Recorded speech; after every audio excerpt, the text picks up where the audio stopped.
Hey guys, good morning. Kami presentasi mengenai struktur database akuntansi. Kami ada kelompok 4 terdiri dari Abdul, Alif, Aldi, Randy, dan Reni. Ada 4 subbab, yaitu yang pertama anatomi komputer, kedua jaringan komputer, 3 komunikasi data, dan 4 perangkat lunak.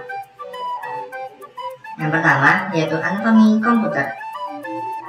Ada CPU, ada BIOS, ada memori, ada storage, dan ada input dan output. Yang pertama adalah BIOS, yaitu singkatan dari Basic Input Output System, yang merupakan suatu software yang mengatur fungsi dasar dari perangkat keras komputer.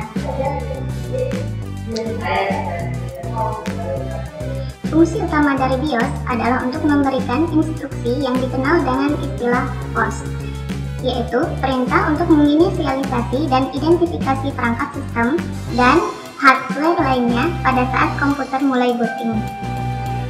Yang kedua adalah CPU.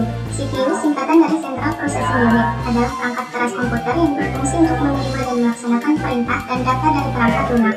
Fungsi dari CPU yaitu mengatur dan mengendalikan alat-alat input dan output, mengambil instruksi-instruksi, mengambil data untuk diproses, dan menyimpan hasil proses ke memori utama. RAM adalah sebuah tipe penyimpanan komputer yang isinya dapat diakses dalam waktu yang tetap, tidak memperdulikan letak data tersebut dalam memori. Fungsi dari RAM adalah mempercepat pemrosesan data pada komputer. Semakin besar RAM yang dimiliki, semakin cepatlah suatu komputer. Kemudian ada storages. Storage devices pada sistem komputer adalah kepalian dari secondary storage. Fungsinya adalah untuk menyimpan data dalam sebuah komputer.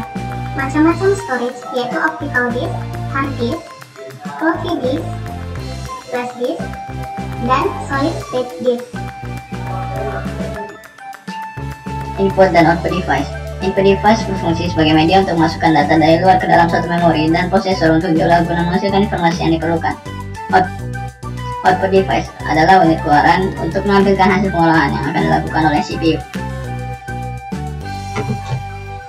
Beberapa contoh dari input device adalah keyboard, mouse, light fan, scanner, dan mic condenser.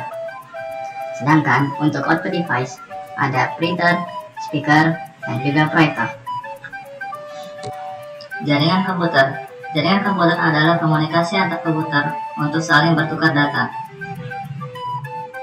Jaringan komputer ada 3. Yang pertama LAN, cakupannya lokal. Yang kedua MAN, cakupannya antar kota. Dan yang ketiga adalah WAN, cakupannya antar wilayah dan negara.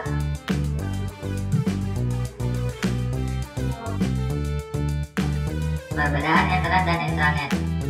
Yang pertama, internet jaringannya luas dan cepat, perkembangannya sangat pesat, bisa digunakan oleh siapa saja dan kapan saja. Yang kedua, intranet jaringannya sangat sempit, perkembangannya lambat, dan biasa digunakan oleh perkantoran, perusahaan, sekolah, universitas, dan organisasi lainnya. Topologi jaringan. Topologi jaringan ada 3. Yang pertama, topologi ring.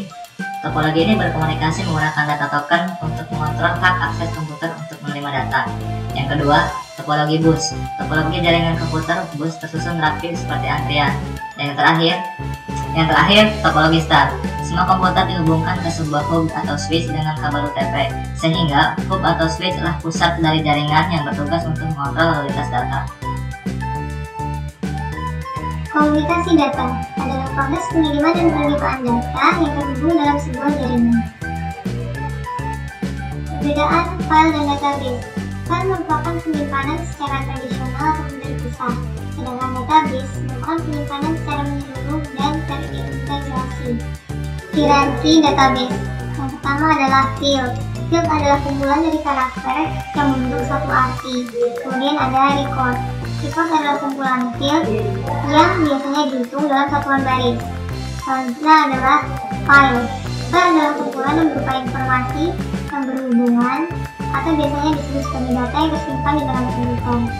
Selanjutnya adalah database yang merupakan kumpulan file yang terintegrasi. Keuntungan database system. Yang pertama, data sharing, yaitu pembagian data melalui server. Yang kedua, data independensi.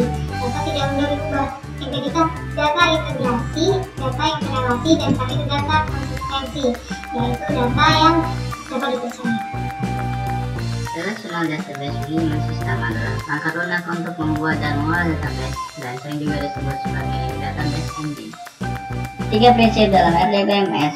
1. Data definition, yaitu mendefinisikan jenis data yang akan dibuat. 2. Data manipulation, yaitu data yang telah dibuat akan ditindaklanjuti seperti filter data dan sebagainya. 3. Data control, bagian ini bukan dengan cara mengendalikan data,